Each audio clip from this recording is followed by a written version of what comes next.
말씀을 여러분과 함께 나누도록 하겠습니다. 하나님께서 우리에게 주시는 말씀은 에스겔서 1장 1절부터 3절까지의 말씀 합독합니다. 30째 해 넷째 달 초다새에 내가 그발 강가 사로잡힌 자 중에 있을 때에 하늘이 열리며 하나님의 모습이 내게 보이니 여호야긴 왕이 사로잡힌 지 5년 그 달 초닷새라. 갈대아 땅 그발 강가에서 여호와의 말씀이 부시의 아들 제사장 나 에스겔에게 특별히 임하고 여호와의 권능이 내 위에 있느니라. 아멘.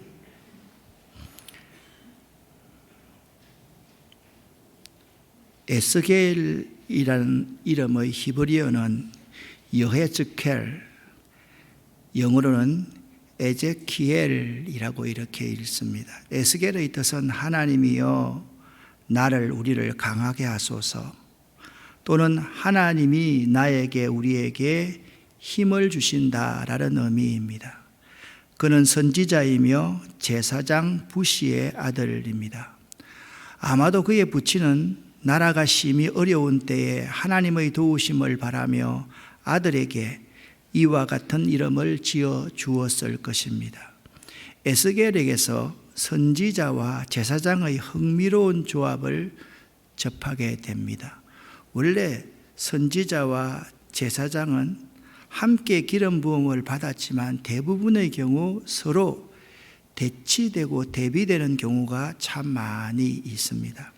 에스겔은 주전 579년에 여호야긴 왕이 바벨론 왕의 포로가 되어서 잡혀올 때 같이 포로로 잡혀왔던 사람이었습니다. 에스겔은 그발 강가 텔아빕에서 유대 포로들과 함께 살았습니다. 당시 그의 나이가 25살이었고요.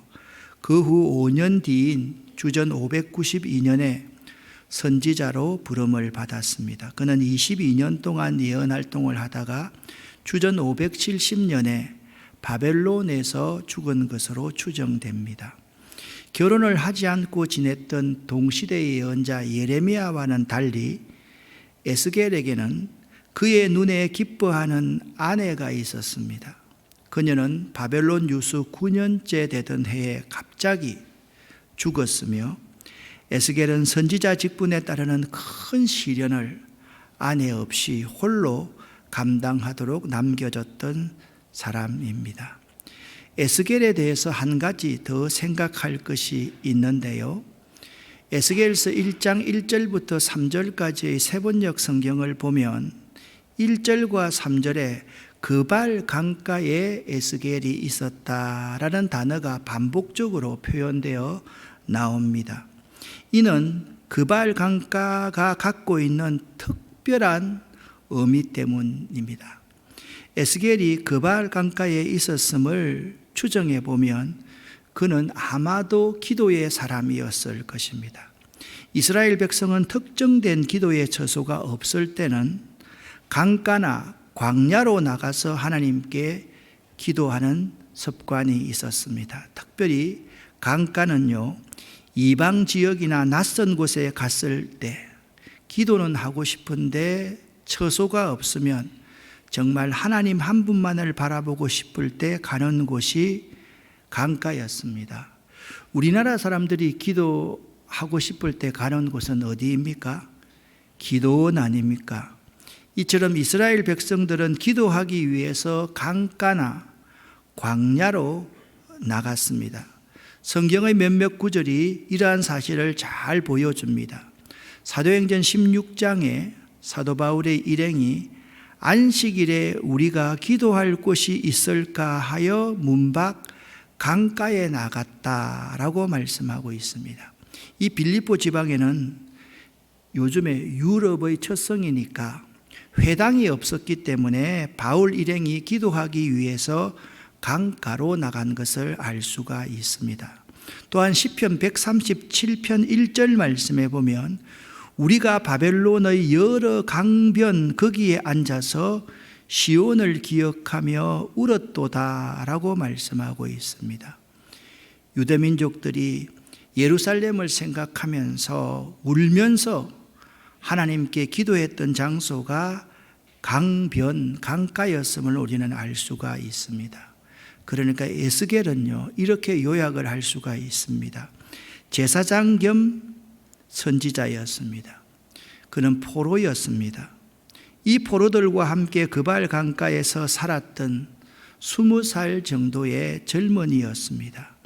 그의 눈에 기뻐하는 사랑하는 사람을 잃은 고독한 예언자가 에스겔이었습니다. 타국에서 어떻게 죽었는지를 잘 알지 못하는 사람이었습니다. 그는 기도의 사람이었습니다. 그렇다고 하면 그 시대적인 배경을 한번 살펴보기를 원합니다. 유다가 바벨론에 의해서 비참한 최후를 맞이할 때 에스겔이 그 가운데 있었습니다. 그럼에도 유다는 회개하기는커녕 더욱 하나님이 기뻐하시지 않는 우상 숭배와 부도덕한 행위들을 계속했습니다. 그리고 유다는 결코 자신들은 멸망하지 않으며 오히려 바벨론이 곧 멸망되고 이미 잡혀간 포로들이 조속한 시일 내에 본토로 귀환할 것이라고 생각을 했고, 그러한 유대민족의 망상은 왜 망상으로 표현하는지를 잘 한번 생각해 보시기를 바랍니다. 거짓 선지자들의 거짓 예언에 의해서 크게 고무되어 있습니다. 민족은 멸망하고 지금 풍전등화의 위기에 있는데 이러한 거짓 선지자들이 나타나서 안 망해, 좋은 일이 있을 거야 라고 말하니까 그들이 회개할 수가 없도록 만들었던 것이죠. 거기에 맞서서 유다 땅에는 에스겔과 동시대의 사람 예레미야 선지자가 눈물로서 메시지를 전합니다. 너희가 범죄하였고 또 여러 번 회개할 기회를 주었어도 회개하지 아니하였으므로 바벨론의 포로가 될 것이며 70년 이후가 되어서야 회복될 것이라는 예언을 예레미야가 하고 있었고요. 그러니까 유다 본토에서는 예레미야가 예언하고 있었고 포로로 잡혀온 곳에서는 에스겔이 하나님의 메시지를 전하고 있었던 것입니다. 한편 그 당시 유다의 왕은 바벨론에 의해서 봉신왕으로 임명된 맏다디아 시드기야였는데 그는 하나님의 말씀을 무시하고 백성들의 분위기에 편성하여서 이방민족들, 하나님이 그렇게 싫어하시는 이방민족들과 연합해서 바벨론을 대적할 업무를 꾸몄던 것입니다. 여기 남왕국 유다의 20명들의 왕들이 좌편에 기록되어져 있습니다. 20명의 왕 가운데 15번부터 20째까지의 왕이 15번째가 요시야 왕이었습니다. 요시야 왕은요, 이스라엘 역사 이래로 가장 위대한 왕이었습니다. 이 요시야가 전쟁에 나가서 그냥 죽게 되자 유대나라는 급속하게 허물어지기 시작합니다. 요시야의 넷째 아들 여호아스가 그를 이어서 왕이 되고, 그리고 둘째 아들 여호야김이 왕이 되고, 여호야김의 아들 여호야긴, 요시야의 손주지죠. 이 여호야긴이 왕이 되었을 때, 여호야긴이 바벨론으로 끌려가게 되었을 때 에스겔도 함께 끌려갔다라는 말씀입니다. 여기 시드기야 왕이 있습니다. 이 시드기야 왕이 된 지 11년째 되던 해 바벨론에 의해서 비참한 최후를 맞이하고야 맙니다. 바벨론 왕이 세운 왕인데 바벨론을 대적해서 주변에 있는 민족들과 합세해서 바벨론을 대적하려고 했기 때문에 바벨론 왕의 분노가 극에 달했습니다. 그래서 바벨론 왕은요, 이 시드기야의 눈알을 뽑아버리고 짐승처럼 질질 끌고서 바벨론까지 끌려갔다. 여러분, 에스겔서를 읽어보면요, 이 주전 587년에 유다 왕국의 시드기야 왕으로서 멸망하게 하고 난 이후부터 에스겔의 예언이 33장부터 달라집니다. 그때부터 에스겔은 회개를 촉구하는 것이 아니라 이스라엘의 회복과 메시아 왕국에 관한 내용으로 그 예언의 내용이 33장부터 48장까지 바뀌게 된다라는 것을 알아야만 합니다. 에스겔은요, 이렇게 예언하고 이렇게 가르쳤습니다. 죄가 만연되어 있어 매우 절망적인 시대가 그 시대였습니다.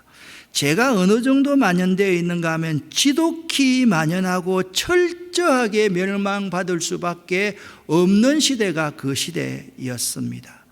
에스겔은 그 시대에 예언 사역을 통해 즉각적인 회개와 먼 미래에 대한 확신을 갖도록 에스겔은 예언하였습니다. 에스겔의 가르침은 항상 동일했습니다. 이 6가지로 나타납니다. 하나님은 사람을 통해 역사하신다. 하나님의 백성이라면 아무리 어려움 가운데 있다 할지라도 죄송합니다.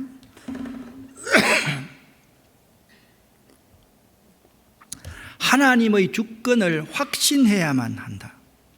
하나님의 말씀은 결코 실패하지 않는다.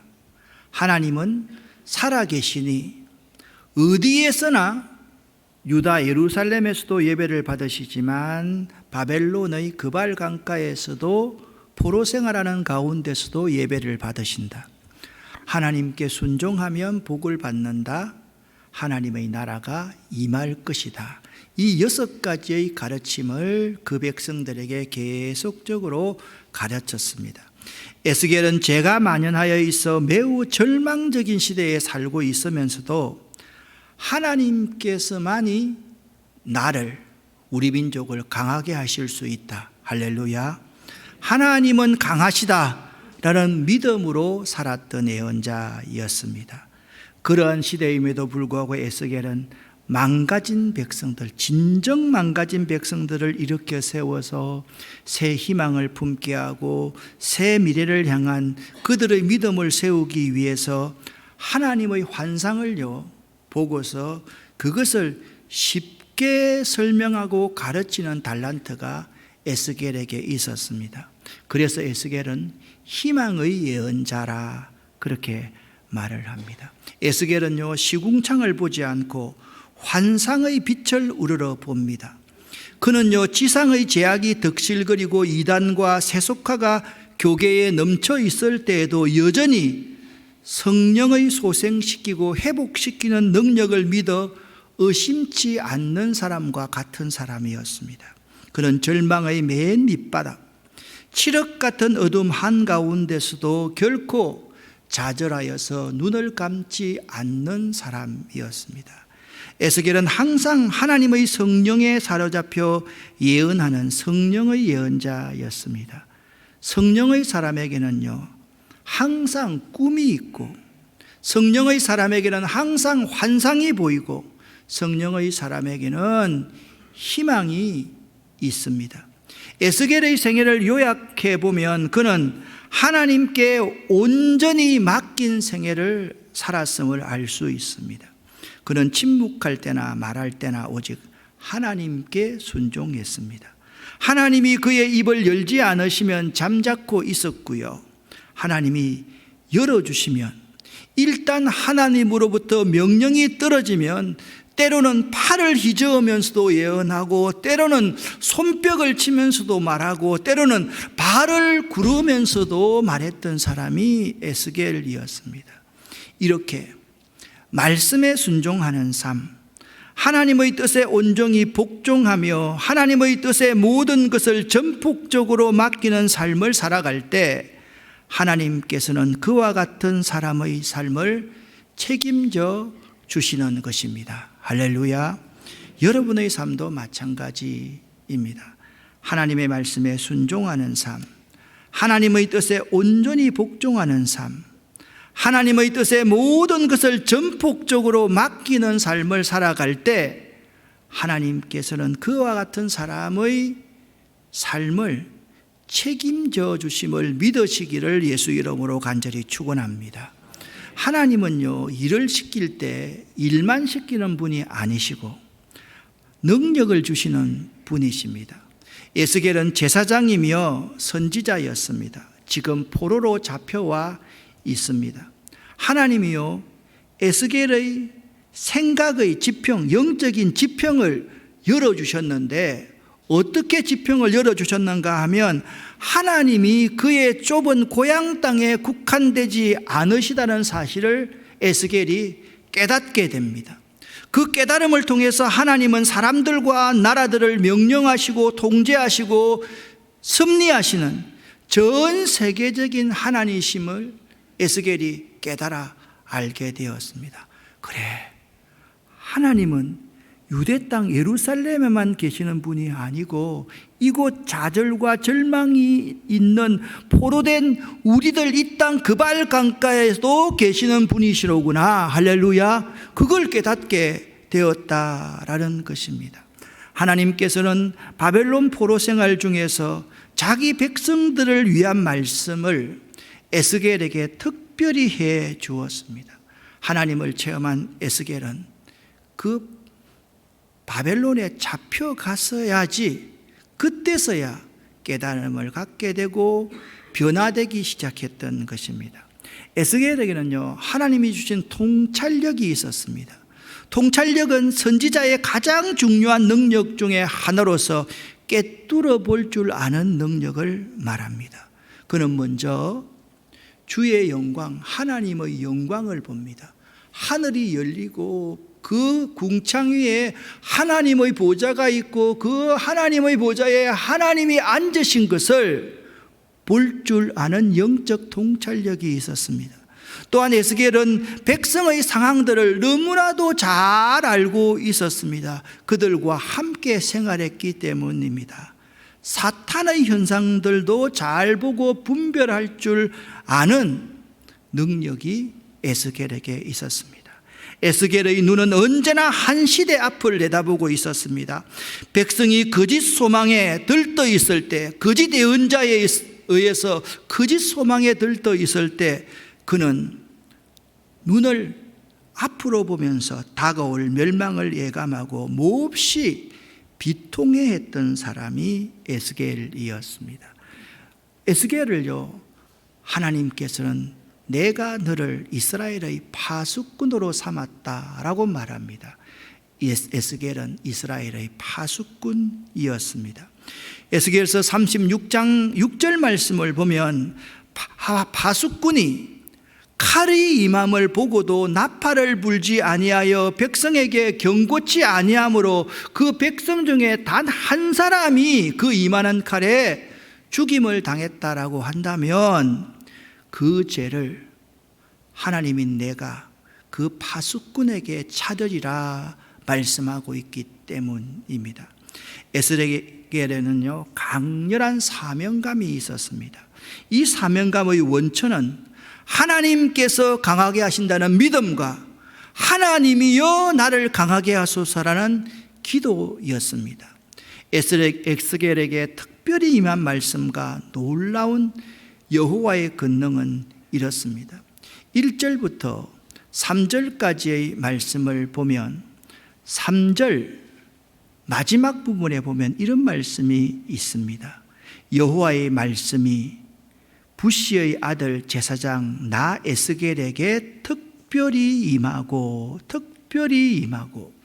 이 특별히 임하다는 히브리어 하야는 하야의 반복적인 표현으로서 그가 이스라엘 백성들이 아무런 소망도 위로도 가질 수 없을 바로 그때에 이스라엘 백성들이 절망적인 상황에 있을 바로 그때에 하나님의 말씀이 희미한 불빛처럼 에스겔에게 임하였다. 그 의미를 강조하는 말씀이 특별히 에스겔에게 하나님의 말씀이 임하였다라는 의미입니다. 그리고 여호와의 권능이 내 위에 있느니라 라고 말을 합니다. 에스겔에게 하나님의 능력이 임함으로써 예언사역자가 되었음을 말합니다. 우리가요, 예언 사역을 감당하려고 하면 먼저 이 세 가지를 알아야만 합니다. 영적인 통찰력이 있어서 궁창 위에 하나님의 보좌에 앉으신 하나님을 경험해야만 합니다. 그리고 그 열린 하늘로서 임하는 특별한 하나님의 말씀을 받아야 되고, 하나님이 주시는 권능, 능력을 소유해야지 예언자로서의 사역을 감당할 수가 있는 것입니다. 여러분에게도 이러한 복이 임하실 수 있기를 예수 이름으로 간절히 축원합니다. 여러분, 2023년 새해 첫 번째 말씀 여러분 기억하십니까? 2023년도는 세 가지의 복을 받았으면 참 좋겠습니다. 하늘이 열리는 축복을 받기를 원하고, 그리고 하나님의 성령이 나에게 비둘기처럼 임하는 축복을 받기를 원하고, 그 열린 하늘로부터 하나님의 말씀을 들을 수 있는 축복을 받기를 원합니다. 할렐루야. 기억나십니까 여러분? 이 복을 올 한 해 동안 계속 사모하고 살아야 되는데, 우리가 하나님의 사람으로 살아가기 위해서는 이 세 가지를 꼭 명심을 해야만 합니다. 제가 이런 말씀을 드리면, 목사님, 저는 성도인데요 라고 말을 합니다. 맞습니다. 여러분이 성도가 맞습니다. 그런데 성도는요, 여러분도 성도고 저도 성도입니다. 똑같은 성도인데, 저는 목사직으로서 부름을 받았고 여러분들은 장로, 권사, 집사직으로 부름을 받았다라고 이야기를 할 수가 있습니다. 모든 성도라고 한다면 당연히 우리의 영적인 눈이 열려서 하늘 보좌에 앉아 계시는 하나님을 볼 수 있어야만 됩니다. 할렐루야. 그리고 하나님의 말씀, 하나님의 음성을 들을 수 있어야만 합니다. 그리고 하나님 주시는 권능을 받아서 살아갈 수 있어야만 되는 것입니다. 할렐루야. 이 세 가지를 꼭 여러분 체험할 수 있어야만 됩니다. 그렇다면 에스겔이 본 환상은, 1장에 나오는 에스겔이 본 환상은 무엇입니까? 에스겔은 네 가지의 환상을 보았습니다. 네 생물에 대한 환상을 보았고요, 그 생물에 네 바퀴가 달려있는 것을 보았습니다. 그리고 생물의 머리 위에 궁창이 있는데, 하늘이 있는데, 그 하늘 위에 하늘 보좌에 하나님이 앉으시 계시는 환상을 보게 되는 것입니다. 에스겔이 본 네 생물에 대한 환상, 우리는 자꾸 환상을 보았다 그러면 환상, 사람의 환상, 그 다음에 소에 대한 환상, 그런 것만 자꾸 생각하는데, 이 환상에 나오는 네 생물들의 모양보다 그 생물들이 어떤 역할을 하는지가 중요하게 볼 수 있어야만 합니다. 네 생물들은요, 하나님의 천사로서 곧 하나님의 뜻을 수행하는 종들입니다. 그들은 하나님의 뜻을 이루기 위한 날개와 봉사를 위한 손을 가지고 있는 존재였습니다. 네 생물은요, 사람, 사자, 황소, 독수리가 네 생물의 모양이었습니다. 그들은요, 성령에 순종하여 서로 밀접한 연락을 취하면서 번개 같은 기동력으로 그들의 직무를 수행합니다.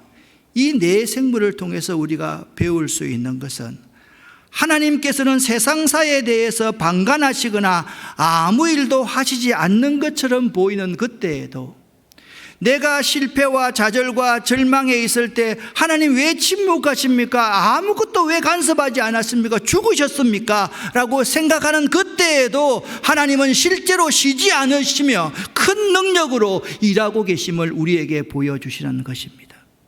바로 이 하나님이, 그 에스겔에게 나타나신 그 하나님이요, 우리에게 나타나는 하나님인 것입니다. 그런데 내 생물에 다 바퀴가 있었습니다. 이 바퀴가 있는데, 바퀴 안에 바퀴가 있고요, 바퀴 안에 또 다른 바퀴가 있습니다. 이 말씀의 의미가 무엇인가 하면, 여호와 하나님께서는 어느 방향으로도 즉시 움직일 수 있는 완벽한 기동력과 막강한 군대가 있다라는 의미인 것입니다. 그런데 그 바퀴가요, 땅에 닿아져 있습니다. 이 환상의 의미는 하나님께서는 이 세상 사건들에 깊이 관여하고 섭리하고 계신다라는 의미입니다. 그리고 그 바퀴 안에 또 바퀴가 있는데 바퀴의 둘레는 눈이 가득히 있는 겁니다. 하나님께서 모든 사건들과 사람들, 이 세계의 모든 역사들을 다 보고 계신다라는 환상인 것입니다. 바벨론의 침략으로 인해서 이스라엘 백성들은요, 하나님의 위대성과 하나님의 말씀의 약속에 대한 회의와 좌절 가운데 빠지게 되었습니다. 바로 그때 하나님께서는 에스겔에게 이 환상을 보여주심으로 말미암아 그 백성들에게 이 메시지를 전하고 싶었던 거예요. 하나님께서는 좌절과 절망과 회의 가운데 빠져있는 여러분에게 앞으로 위대한 능력과 하나님의 권능을 보여주실 것이다. 할렐루야. 이것을 그들에게 보여주시는 겁니다. 다시 한번 이 내 생물에게는 뭐가 있다고요? 바퀴가 있고 바퀴 안에 또 바퀴가 있고 거기는 눈이 가득하고 그 바퀴는 땅에 맞닿아 있더라. 여러분, 지금 생각하면 바퀴가 아무것도 아니지만요, 그 시대에 바퀴가 있다는 것은 얼마나 하나님의 군사가 신속한 기동력을 가지고 강한 군대였다는 사실을 우리에게 잘 보여주고 있는 것입니다. 그런데 또 보니까 내 생물의 머리 위에 궁창이 있는데 그 시대는 궁창이 하늘이라고 생각하시면 됩니다. 그 궁창위에 이상이 보여지기 시작했습니다. 그 생물의 머리 위에는 수정 같은 궁창의 형상이 있어 보기에 너무 두려운 하나님이 계시고 그 궁창에서 하나님의 음성이 들리기 시작하는 것입니다. 그 생물들의 머리 위에 있는 수정 같은 궁창은 하나님의 하늘 보좌가 있는 거룩한 처소였습니다. 에스겔은 이 궁창을 보고 심히 두려워하였습니다. 왜냐하면 그곳에 하나님이 계시는 곳이었기 때문입니다. 궁창에 계신 하나님께서 음성을 발하여 내 생물들에게 명령하니까 내 생물들은요, 날개를 들이움으로써 순종하고 있고 그들의 빠른 발로 바퀴로 그 명령을 하나하나 철저하게 수행하고 있는 모습이 보여졌습니다. 그렇습니다. 에스겔이 본 환상은 전능하신 하나님 앞에서는 사람들과 세상의 온갖 분요한 일들은 참으로 보잘것없음을 보여주고 있습니다. 사실은 유다 백성들이 처한 모든 사건들을 하나님께서 능히 해결하실 수 있는 분이라는 사실을 이 환상을 통해서 모든 백성들에게 보여주고 있는 것입니다. 특별히 그 내 생물들이 날개짓을 할 때마다 많은 물소리 같은 것이 나고 큰 군대 소리가 나고 전능자의 음성과 같은 생물들의 소리가 들리기 시작했습니다. 그것을 통해서 그렇게 지금까지 막강하게 보였던 바벨론과 그 군대가 실상은 하나님 앞에서는 두려운 게 아니라는 사실을 그들에게 분명히 보여주고 있는 것입니다. 여러분과 저에게는 있잖아요. 이러한 하나님의 종들, 하나님의 군대가 함께 하고 있음을 믿으시기를 예수 이름으로 간절히 축원합니다. 간절히 축원합니다.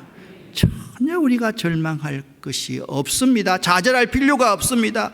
우리 인생이 절대적으로 의지하고 경외하고 순종해야 될 대상은 오직 하나님 한 분뿐이십니다. 믿으십니까? 신앙의 첫걸음은요, 하나님을 두려워하며 그 말씀에 순종하는 것입니다. 그런데 마지막으로 수정 같은 궁창 보좌 위에 있는 한 형상이 있었습니다.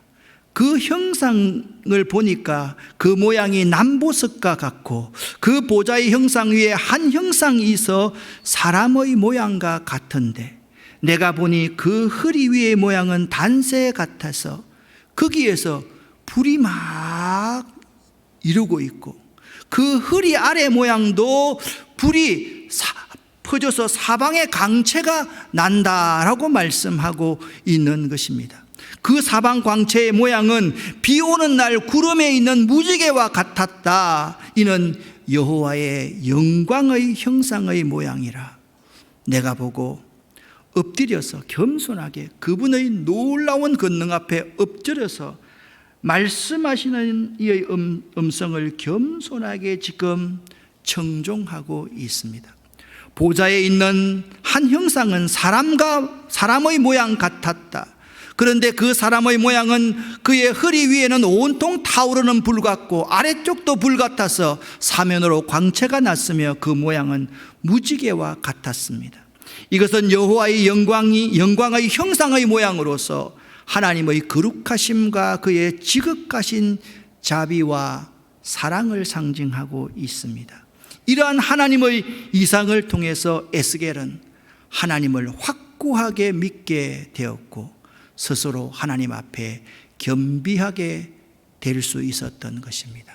사랑하는 아름다운 교회 성도 여러분, 여러분과 제가 이제 이 세상을 다시 살아갈 때 우리가 지나간 7년을 되돌아보면서 다시 개척하는 심정으로 우리 교회가 나아갈 때 우리들이 동시에 체험해야 될 것 3가지가 있습니다.